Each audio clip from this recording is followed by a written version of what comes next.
this research paper.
These men have ATP deficiency. All of their ATP has been used and hasn't been replenished. Adenosine triphosphate, ATP, is the fuel for the cell's functions. It powers actions like muscles moving for soccer and even thinking. In order to avoid ATP deficiency, be sure to get adequate rest and eat enough healthy food. Don't suffer the same fate. ATP is created in the mitochondria.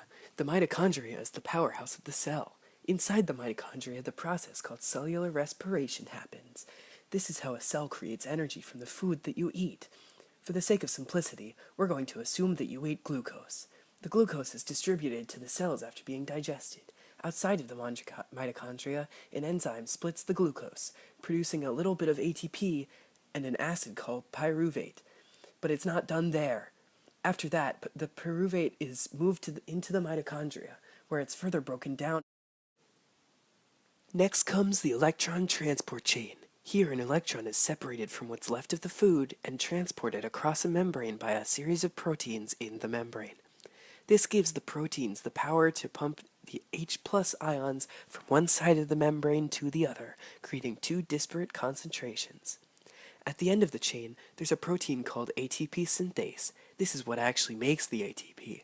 It's the only place the H plus ions can pass back through the membrane after they were pumped out. The ATP synthase takes 3 adenosine diphosphate molecules and 3 phosphate groups and uses the flow of H plus ions like a water wheel uses the flow of a river to join the two. ATP is a universal power source and is used by every organism in the world to power their functions. Without it, life as we know it would not exist. ATP deficiency is a big problem if you have it. Be sure to eat lots of food, rest lots, and breathe well in order to stay healthy.